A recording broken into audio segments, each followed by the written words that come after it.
You forget your house keys, can't remember where you parked at the mall. You frequently forget what your teachers lectured about in class. I'm sure many of you have experienced these situations not only at work, but also in your daily lives. And when it comes to asking about the cause and solution to this phenomenon, people often quickly assume it's because you're not smart enough or that you have a terrible memory. But is this really a correct assumption? Is having a good memory reserved only for natural-born geniuses? To answer all of these questions, let me introduce a bit about how our brains store information. When faced with new knowledge, we can't immediately memorize it. Instead, we often need to transfer this information into a temporary processing center called short-term memory.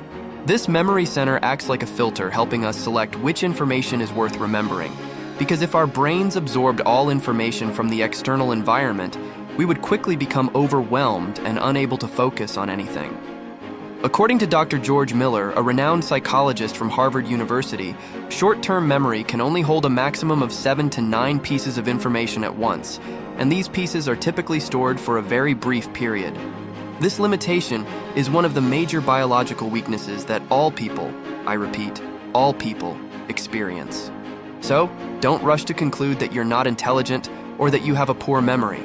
However, when I mention this, many of you may wonder why there are still people in the world who can memorize thousands of characters at once, and whether they are indeed the natural-born geniuses that people often talk about.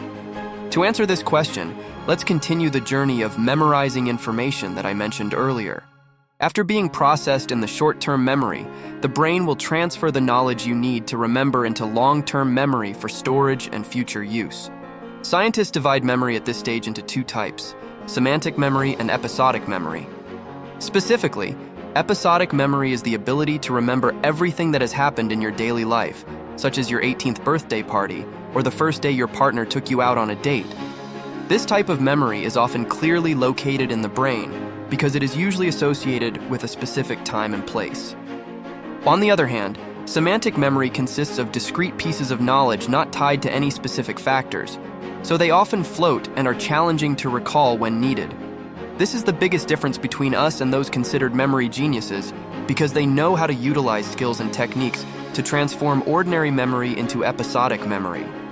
In other words, they can transform a phone number or a chemical formula into vivid, colorful images, and then place them in a specific time and location to enhance memorization. This method is also known as the memory palace. To help you use the memory palace effectively and as simply as possible, Stephen Kane, the author of the book Becoming Sherlock: The Power of Observation and Deduction, provides the following specific steps. Firstly, choose a castle for yourself that you'll use to store information. It should be a place that is very familiar and regularly appears in your daily life. For example, a bedroom, kitchen, or bathroom. Secondly, place objects or pieces of interior furniture in it that make this castle special when you imagine it.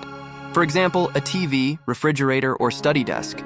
It's important not to change the order or position of these objects to avoid confusion when combining multiple pieces of knowledge. Thirdly, imagine a specific movement schedule in your head. For example, moving from the bedroom to the kitchen and finally the bathroom. This not only helps you associate the information to be memorized with a location, but also guides them in a specific chronological order.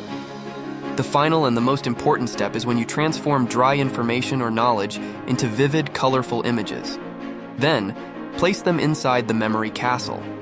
You should imagine a story in your head based on what you've arranged above. For example, if you want to remember a shopping list like milk, soap, rice, instead of simply reading and repeating them, try to imagine yourself lying in your bedroom. Then suddenly a very sexy girl appears. She is holding a milk bottle, gracefully pouring milk all over you.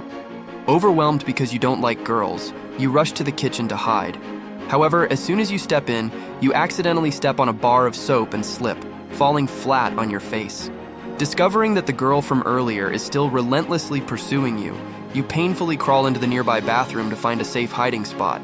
It seems like the story ends there, but no. All the faucets in the bathroom suddenly gush out heaps of rice, as if trying to engulf your body in it. The previous example was a rather simple one with only 3 pieces of information to remember. However, you can apply this method to virtually unlimited amounts of data. The most important thing is that the images you create must be truly vivid, descriptive, and preferably involve elements like violence, sex, or humor. Our brains often reflexively grasp information more quickly when events are related to these factors. And honestly, nobody can prove that learning has to be serious all the time. So instead of confining yourself to a predefined mold, unleash your creativity with the memory palace technique to make your learning process less dull and bland. If you find this information helpful, don't forget to like, subscribe, and share with others who may encounter difficulties in their learning journey. And I'm the Simplify.